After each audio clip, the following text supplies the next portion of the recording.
Hey guys, welcome to my YouTube channel. This is Mark here. Glad you found me. So I'm going to be doing a series of art lessons. Today's one's going to be about my approach to digital landscape design using Photoshop. So enjoy. So what I'm going to be doing is just doing some commentary to a screen capture of some personal work I did about a month ago, and it was just a dark sci-fi landscape, and I had a great time doing it. So hopefully I can drop some knowledge bombs and help people out with some advice. So I knew I wanted this one to be a wide shot, so I've set my canvas to a wide aspect ratio. As you can see, I am starting this one in grayscale. The reason why I sometimes start landscape paintings, especially in grayscale, is because basically when you haven't got to worry about colour, there's one less thing to worry about. All you've got to be concerned about is coming up with a good composition, get your value scheme right, your perspective, etc. And I kind of knew I was going to make a sci-fi, like a dark sci-fi scene, and as you'll see later on, those scenes tend to only be one colour anyway, so you can pretty much do most of it in grayscale and then just use an overlay layer to overlay a hue. So it's sci-fi. If you think about Blade Runner or Alien, the whole thing is normally just a blue or greenish hue over the top, so one colour anyway. So, and yeah, it's just when you don't really have a clue what you're painting, which you see here, like I don't have any preconceived image in my head, starting with grayscale is just one less thing to worry about. So I'll carry on. Right, so I'll talk about brushes. So when I start off a painting like this, I'll just use a big soft brush. So here I've just got like a cloudy brush, and then I'll just start making some shapes and different values.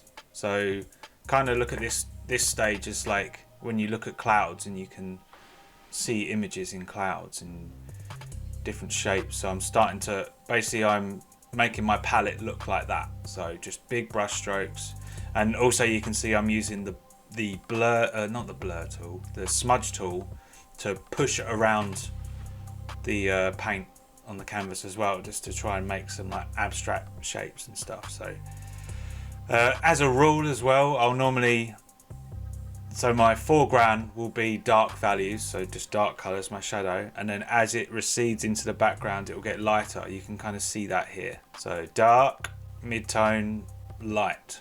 And then I normally kind of figure out like, oh, where's my light source coming from? Here's my light source.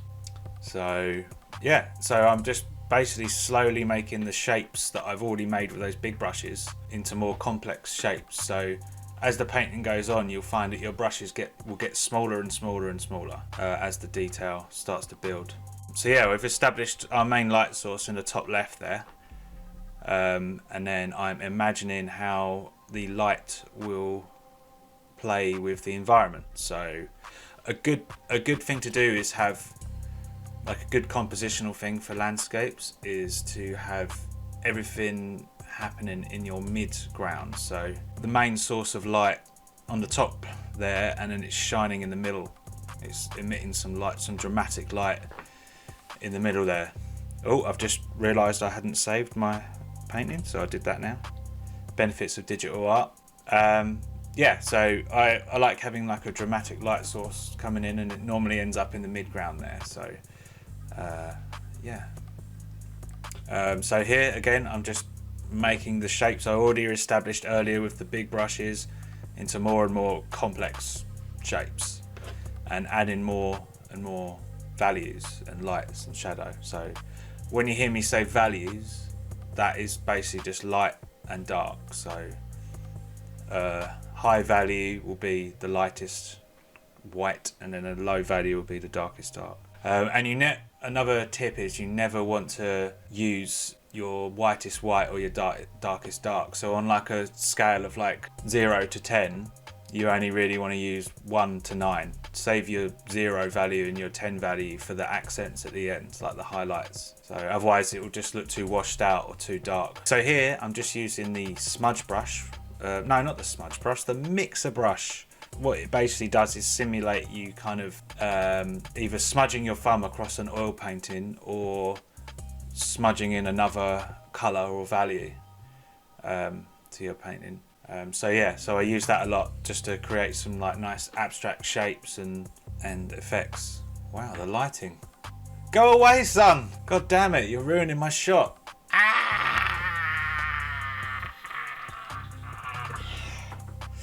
Oh well, I'll carry on. I'm blabbing anyway. Yeah, so here I started to add some light to the mountain structure on the right there. I thought it'd be cool if you imagine the light source on the left there, beaming light into the scene. It's going to be picked up by that the mountains on the right hand side in the way of the light beams. Yeah. So again, using that mixer brush to kind of smudge and blur the paint on the canvas, just to create some cool kind of. I thought it looked cool. So it kind of looked like rain clouds as they're coming in. I kind of like to do that. You'll see me change brush a lot as well. That helps you keep that kind of traditional feel. So you can get all sorts of different nice textures and brush marks and stuff like that you would see in like an oil painting, but you can transfer that to digital. So here I'm using a multiply layer in the layer settings there. Just what that does, it just darkens up some areas of your painting without taking away any of the detail you've already done. So it's like a dark filter over places. So I wanted to up the contrast in the image a little bit, just to make it more impactful. So now I'm moving on to colouring my image. So as I was doing dark sci-fi, kind of inspired by Blade Runner, I decided to give it a blue overlay. So I created a new layer, set it to overlay, and then found a kind of unsaturated blue colour in my hue selector there on the right, and then I just painted over it. Yeah, so halfway through the painting I decided it was going to be kind of Blade Runner inspired or alien inspired dark sci-fi, so just a blue is good for that. So that's why, like I said at the start, like I knew starting this painting in grayscale would be a good idea, because it was only going to be one main colour anyway. So when it comes to like, if you're painting like a colourful forest and it's like yellows, pinks, reds, browns, greens, you're going to want to start that in colour straight away, because otherwise it's going to be so difficult to overlay all the different colours and it'll just look like a mess. What I'm doing here is another good thing to do, add a subtle complementary colour. So I've gone for an orangey red colour, which is complementary to blue, and just suggested some lights. So it could be some people with torches or some buildings with lights. It's up to the imagination to decide. That's what I like about this kind of painting. It's like the viewer can come to their own conclusion as to what's going on in the scene, which is pretty cool. So I've added just standard sci-fi cables up there on the top left. Can't have a sci-fi scene without big cables dropping down from the sky, can you? So now I'm just picking out some highlights of this main light source here, imagining how they would hit on the different rocks. So what helps is going out into nature and experiencing real life when it comes to stuff like this, because you got to be really mindful of how light interacts with environments, and it will really help you in your art if you can get a good understanding of that. So when you're next out walking somewhere in nature, or even in the city, sunrise or sunset where the light's more dramatic, just notice how light plays with environments, and then be really mindful of it, and then you can put that into your own art. And for me, that's the best part of making landscape paintings, is playing with light.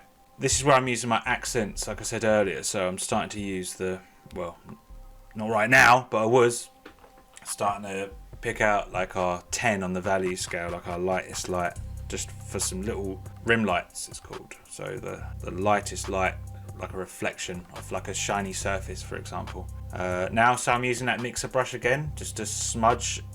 So I've gone for a green now on the mixer brush. So basically it's like simulating this green paint loaded onto my brush, and I'm smudging it through blue paint that's still wet, so it's like blending in together, so it gives like a cool traditional effect. And yeah, love that. Using my smudge brush a lot here as well, just to create some interesting abstract shapes. So here I'm just giving this shape here a little bit more form, just by putting in some darker values, just to suggest that the rock is three-dimensional and it's kind of fading into the distance almost. So thanks for watching my video. If you want to see more of my art, just visit markgrahamartist.com. Through my website you can find my Instagram and my ArtStation and other social media outlets. I've got my full gallery on my website as well, and a blog which I'll be updating soon when I stop being lazy. So yeah, thanks very much for watching. Peace.